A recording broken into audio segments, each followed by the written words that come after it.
The dogs are eating. Anyway, that's that slurping noise. A new guy, Kenny, somebody or other, fell into my feed. Some narcissistic abuse recovery guy. And I'm listening to him talk, and then I'm like, and he's like, yeah, when I make these videos and you all comment below and you with venom and just rage and you're telling your stories and it means that you haven't healed from what, even if it was 30 years ago, the urge for you to still tell these stories when they're brought up. And it's like, I get it. I get what he's saying. But the problem is often you have children with this person and a false narrative continues to run forever. There's times when I'm like, it's okay. I have moments of radical acceptance where I'm totally okay with who I am and that my kids don't fully know that they'll never be able to know the truth because it was so long ago and the story is so twisted. How could they? They can't possibly know. So the pain there is, how could the other parent of my children want my children to believe these horrific things about their mom, who he knows would lay down her life for them and do anything she could to make sure that they never felt like her growing up? How could he do it? I don't know.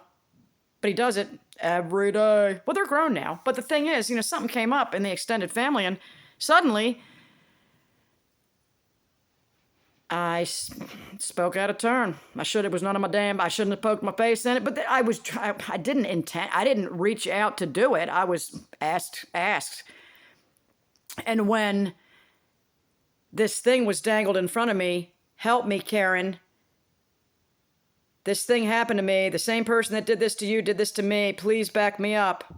I did.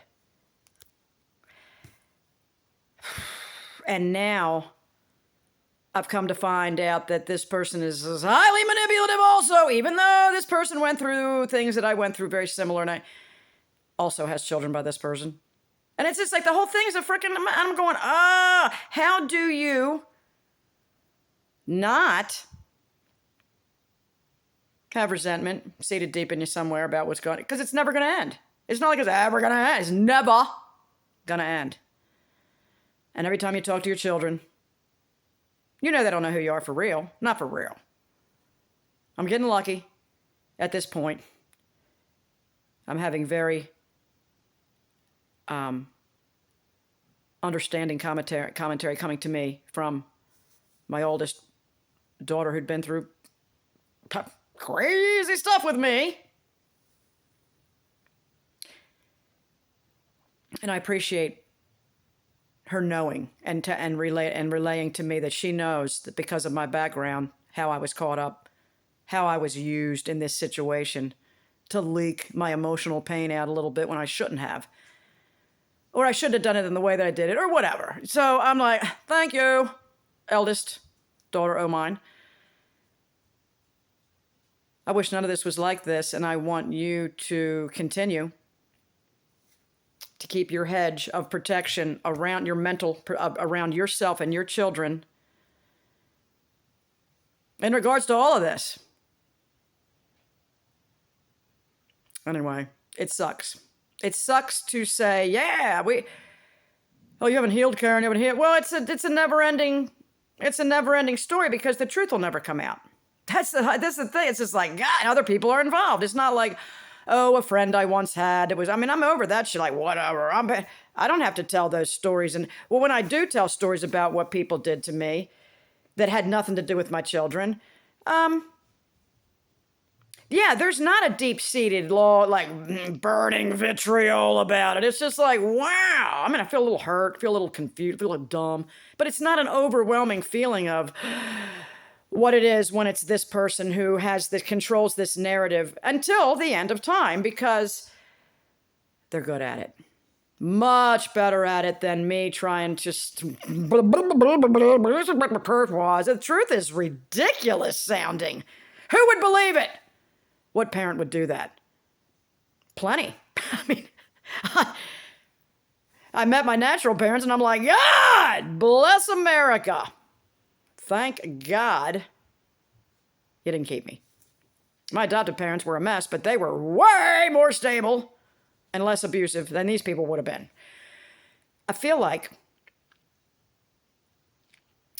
I was rescued from Freemasons and whatever, these families that were entrenched in these. Because when I met up with my bio family in North Carolina, like some of the extended ones, they were super cool. We drove somewhere to Tennessee to meet up with some other relatives on another side that I wasn't actually blood related to. And she's like, you can. Oh, this aunt, she was beautiful. She took me in her arms and said, you can. When I said, I'm related to her and she's related to you, but I'm not related to you. And she said, you can. Grabbed her arms right around me and sucked me up. Anyway, we went to this cemetery and to clean and straighten up her ancestors' graves. And they all had Freemason symbols on them or Eastern stars if they were females. And I'm like, and my bio mom had told me that, oh yeah, all the men were Freemasons and all the females were Eastern stars. And I'm going, oh my God! I'm just sitting there with a straight face, like, in the name of Jesus, get me out of here alive. Anyway, but yeah, so I think that somehow I was supernaturally saved from this family and thrust into another family that had lots of dark, deep secrets. But I do not recall any meetings or that my parents went to that I could say, oh, they were in a secret society. I don't recall any of that. No kind of weird rings or symbolism or none of that stuff at my house. So I'm pretty sure that that had nothing to do with my life. So I feel like I just escaped that crazy shit. So that being, where am I going with this? I don't know.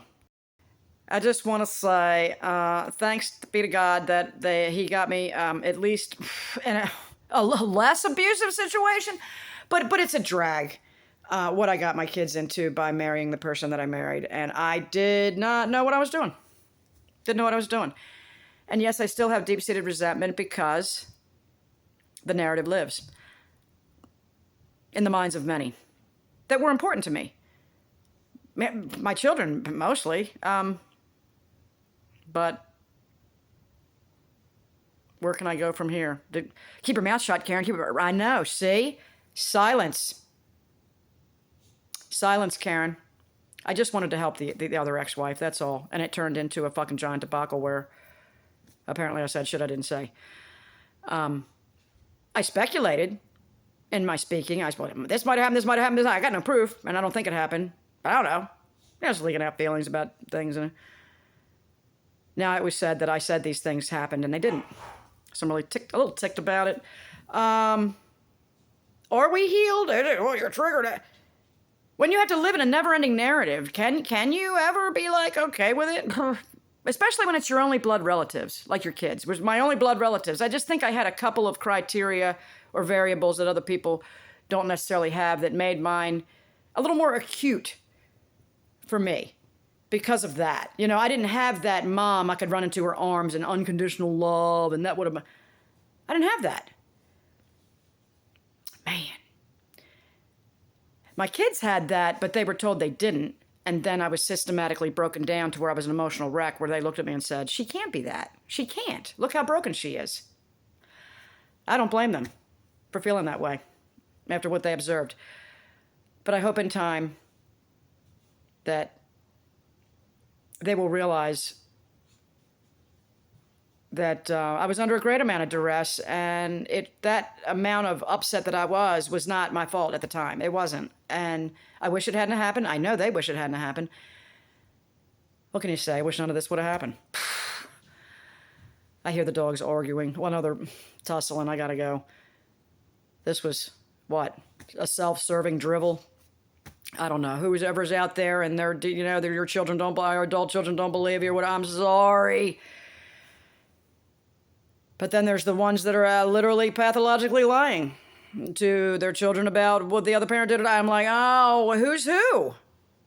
She's muddying the water so much that I'm like, oh, shit, I got to go. I gotta go rinse off. Man, somebody give me some...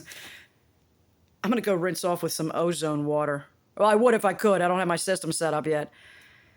Soon.